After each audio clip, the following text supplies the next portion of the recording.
So we are back with another episode. I'm excited to have Pierre here from Pauli Group. We are going to have a conversation about some of their technology and the cool things they are doing in the blockchain and Web3 world. I would love for Pierre to give an introduction of himself and just give a brief overview of his company and how they're making an impact in the world of Web3. Thanks for having me, Vontarius. Yeah, I've been in the world of quantum computing for almost like 17 years now. I started in 2006. And I've done my PhD in the field. I've been in startups, and like since about 2021, it became clear like the large quantum computers would be built by the end of the decade. So like there's a lot of large company racing the big machines. And as we were working on this project, I was looking at the exponential size of the machines that they would be building, and like I had a stash of crypto, and I was like, oh, fuck, that's going to be a problem. And then I started Pauli Group in 2021. So like with the goal is to like secure like assets on blockchains and help blockchains move to cryptography that can resist quantum computers. Because what happens is that like as the machines get bigger, like we're gonna be able to solve like problems. Say, like a topic right now is superconductivity. At some point, it will break like the cryptography of banks, but in between, there's the signatures on blockchains is what breaks, and like it's upgrading those is not easy. So that's the problem that we're tackling at Pauli Group. Wow. And so I'm curious, like, when exactly did you get an idea that, hey, this is something that we want to be working on? Like, when did it really catch your attention and you decided to put your focus there? Well, we were working on the DARPA project, essentially, like escalating those things, and like it's really at the point where it became more public that it was like it would be like an issue. So from that point, like it just and then I was looking around, and there was absolutely like no effort to upgrade blockchains. I was like, that's a big opportunity, so like we took it, and that's where we're building. So it's really around 2021, like a few years before the zeitgeist, like the mindset of the community would be that okay, it's going to take 50 years, 100 years. But from that point, I think all the serious people agree that the big machines were closer. I think it started changing the mind of people fast, and like sitting on the front row, like it just like came first. That's what happened. So I'm curious, are you seeing now that more companies and more projects are looking to implement quantum-based technology within their systems for security purpose? So this is with all these different hacks and things going on.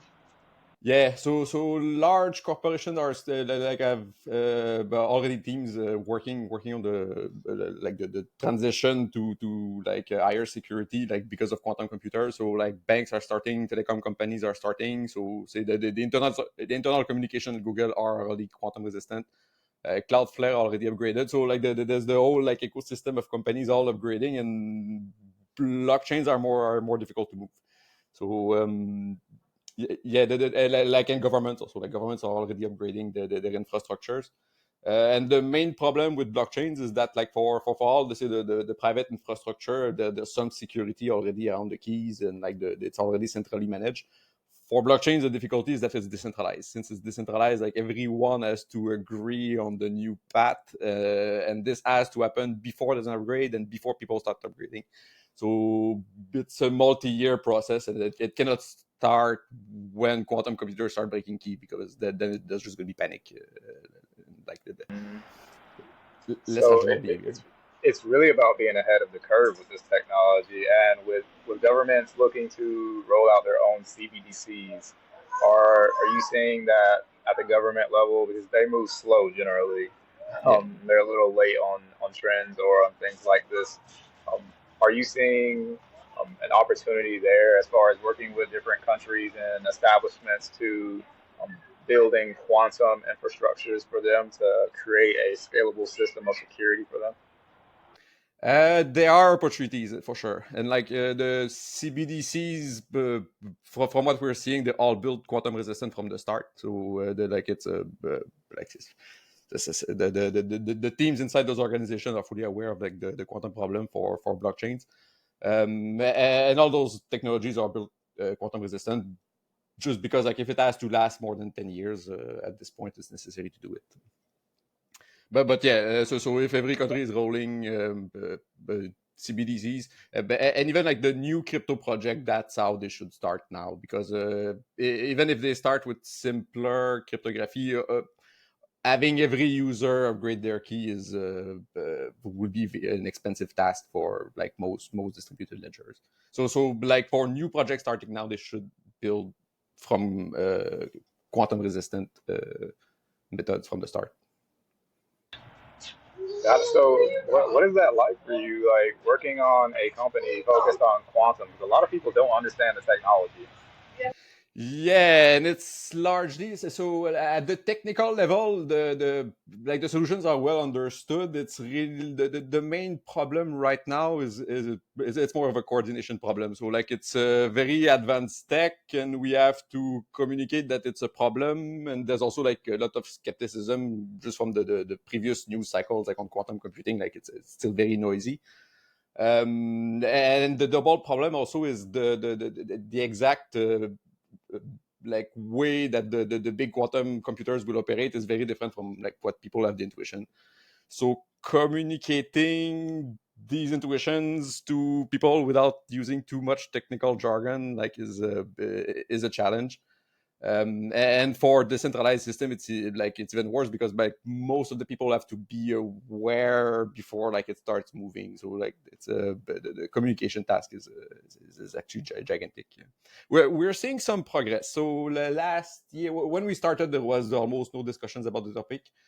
And with the recent like the news cycle essentially are on our side. So the machines are scaling, and as those news keep coming, more and more people are asking the question, okay, like are my Bitcoin secure? And the evidence that is not is like the evidence that like there's no evidence that it would be secure. So like it's helping change mine.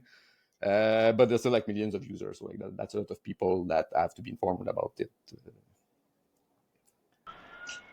Yeah. So really, most people, from my understanding, can't even access quantum computers, and a feature that probably is not going to be a big ordeal from the average individual. So, is the threat really from large organizations and malicious entities looking to infiltrate systems that are set up like this?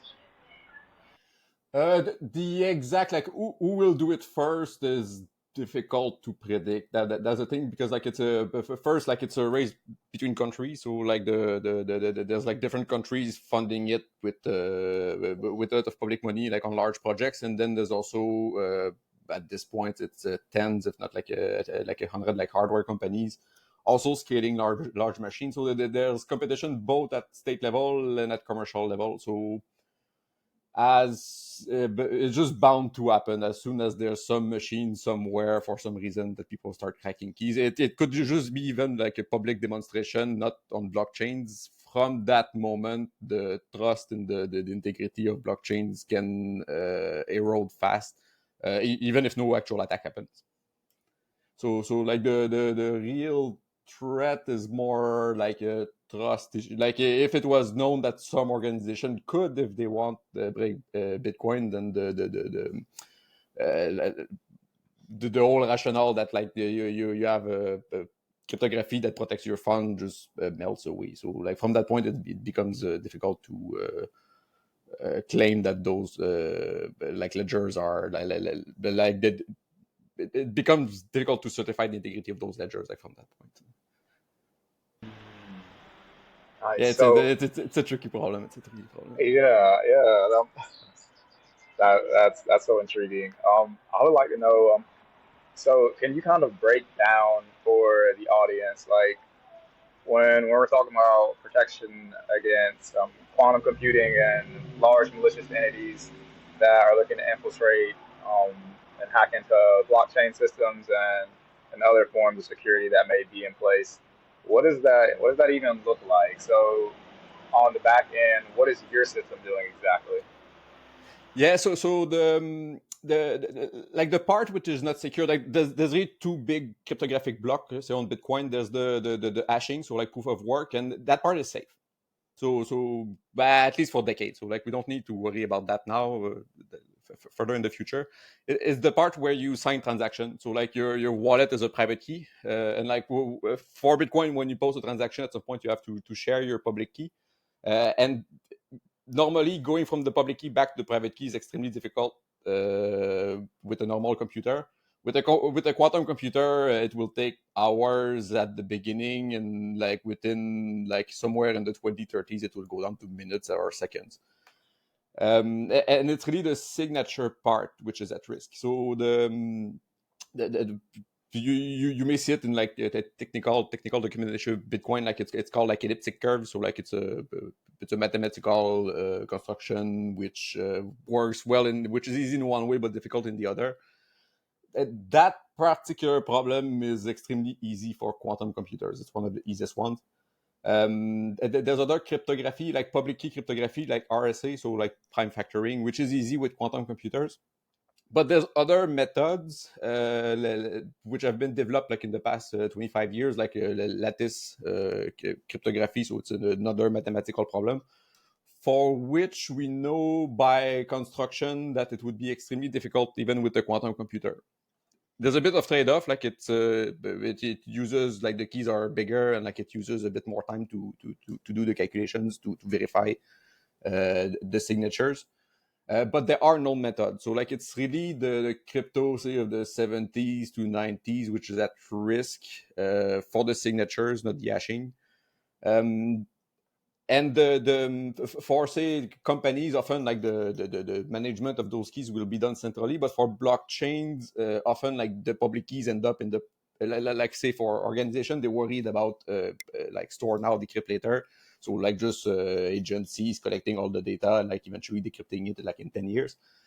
For blockchains, the problem is worse because it's essentially a public database of public keys. So like when you post transaction, there's like thousands of copies of your public key, like on all the computers that like are like mining the chain. So say for Satoshi Bitcoins, at the time they were using the public key as the address. So like the first million Bitcoin of Satoshi, like they just like there's like 50,000 public keys there. They're just sitting up for the taking. So you don't even have to like store now or decrypt later. You don't even have to worry about that. Like it's just like it's accessible to any node that like mining Bitcoin.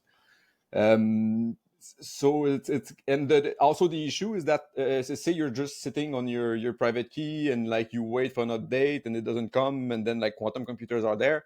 Then from the moment you want to spend your coins, you have to reveal your public key. So like it's not secure anymore.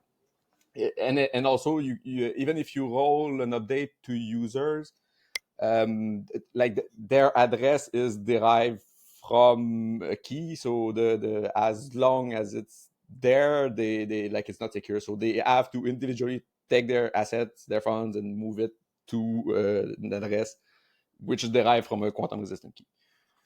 And every user have to do it. So and those that don't have the keys, then the funds are at risk on the blockchain. So it's really more a coordination problem. And then there's gonna be discussion. Okay, which method do we pick? What do we do with the Satoshi Bitcoins? Are they just staying there? Are they locked after some date? Are they like spread over 100 years? It's like there's a lot of open questions related to like how Bitcoin like can move. But yeah, there are known methods. So like it's and like they've been established for 25 years. They have resisted attacks so far, kind of like elliptic curves. There's some trade-offs, but it's really getting people to talk about the problem, and once they talk about the problem, then there's going to be like solutions that coalesce. But yeah, so there's some years to do it, but it's not infinite, and like it cannot start right before, because then there's the uncertainty. Okay, is there a player somewhere which has a quantum computer and not telling about it and already mining the Satoshi Bitcoins? Like it's impossible to tell until they move. Mm. So with your company specifically, are you guys creating an ecosystem of products with this type of security, or are you like QSaaS or quantum software as a service, where it's like white label and you're embedding the system within other organizations and ecosystems? We like our first product, so like the Anchor wallets, they're like essentially like consumer wallets for Ethereum, because on Ethereum it's possible to do smart contract wallets. And there are some non-quantum resistant signature like Lamport. It's from like the 70s. It's clunky, it's not efficient, but it's fully quantum resistant. Like if you put funds there, like they won't move for 100 years, like unless you sign a key. Just because like there's not going to be quantum computers that can attack. You need a quantum computer the size of a city to attack those things, which is not near-term concern. And we're doing the same thing for mobile wallets right now. So like we'll have a beta like starting extremely soon, which is possible to register to like on the links are on Twitter. And like we're starting with EVM chains because they're right now they're the most used for assets. So like to protect NFTs, to protect digital assets for the long term. There are already solutions even before Ethereum upgrades. And we are looking to work with also different blockchains who want to upgrade, because what happens is that not most blockchains probably don't have the staff to do this upgrade, so and they all have to upgrade. So there's a huge market of blockchains to upgrade. Like it's slowly starting, and there's also independent efforts. So Algorand also announced that they are considering it. They have about 7 years, which is roughly the estimate we're giving also like from the known public data. And other blockchains are starting to think about it. For Bitcoin, people are starting to consider it, I think. For Ethereum, we know that Vitalik announced like in June that blockchains have to upgrade now to quantum. So it's it's slowly, the industry is slowly picking up on this thing, on the signal. So it's a good thing. So when you're partnering with the blockchain, it protects every protocol built on the blockchain itself. All the protocols have to upgrade. That's the thing. So we give like a protocol, a roadmap. We help with like implementing the signature, testing it, testing the trade-offs also, like on testnet.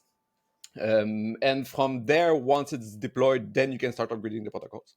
That's why it's such a lengthy process, that like it has to be started early enough, because they're still optimizing the performance trade-off for each blockchain as a function of the use cases, but like an individual process. And then all the protocols eventually, like the smart contracts deployed on insecure address, will have to redeploy. It's not easy. It's not easy. Yeah, It's I probably the can. biggest, yeah. So some on the enterprise side, so those working more like directly with the enterprise, they call it like the biggest like cryptographic migration in history, and they're not wrong.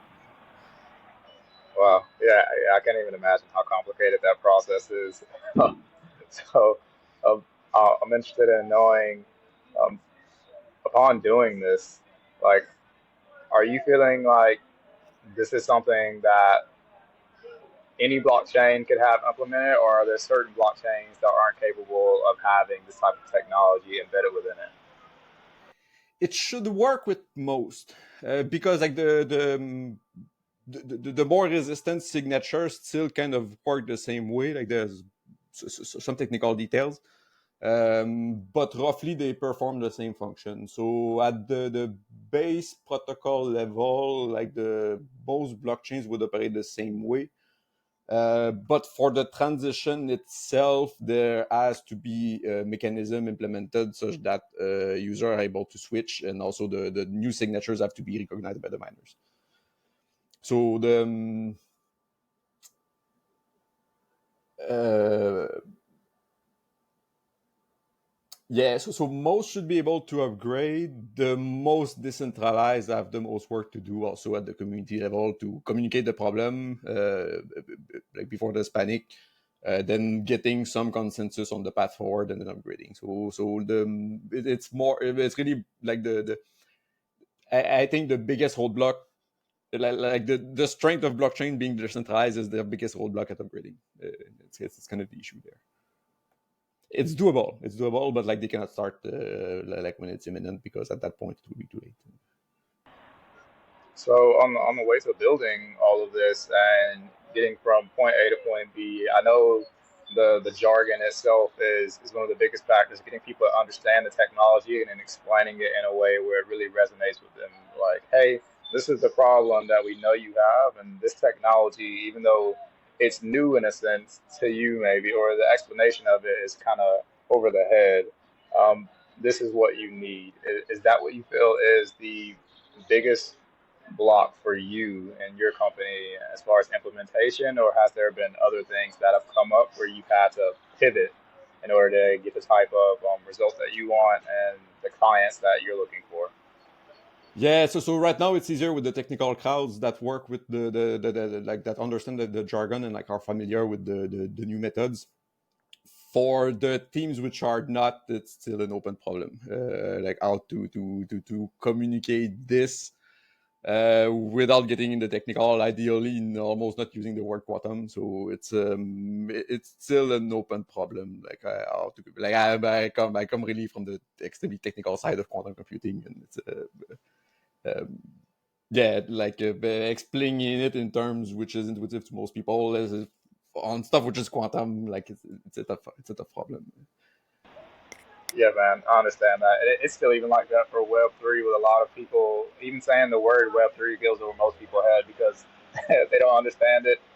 So you have to always mitigate that by putting things into regular people terms. I would say anyone passionate about something that is outside of someone else's realm of understanding has to always remember, like, these Yeah, people, when you're explaining it to them, they have little to no understanding in most cases of what you're so passionate about or what it is. They might think it's cool, but the jargon itself will completely shut down their brain. I've seen it happen time and time again. So for anybody in the industry that you're in and doing something similar, what would be the advice you would have for them and helping to remove that barrier a little bit from the successes that you've seen? uh, the wow. Um, I think the like right now it's almost like public figures which can make a difference in the sense that the statement is easy, like quantum computers are coming, like upgrade the blockchains. If you hear it from one person, you're like, yeah, sure. Like if you hear it from a bunch of people, like maybe, but like if you start like seeing it on TV, then like it's kind of different. So I think the medias are important at this point. um and just the broad communication of the message also, because the down the line the message is simple, like it's like quantum, like the new types of computers are coming, your wallet is at risk, like prepare to upgrade. It's kind of what has to be understood. But then like if it's like the scientists saying it, it's not, it's very different than it's when it's a public head saying it. So I think the for right now in the sector of like say the quantum resistant blockchains, the next step is going to be like a broader media campaign to explain like what's like what's the problem, what has to be done, how it's solved, like make sure people understand like okay, like it's gonna go smoothly, but there's a problem, like and like it's if it, the next bull cycle will likely happen independent of quantum, but the one after will start like likely intersect with the technology, and at that point like the things could get messy, especially if at that point like there's bitcoins in the retirement funds like through ETFs and these things. It could propagate everywhere.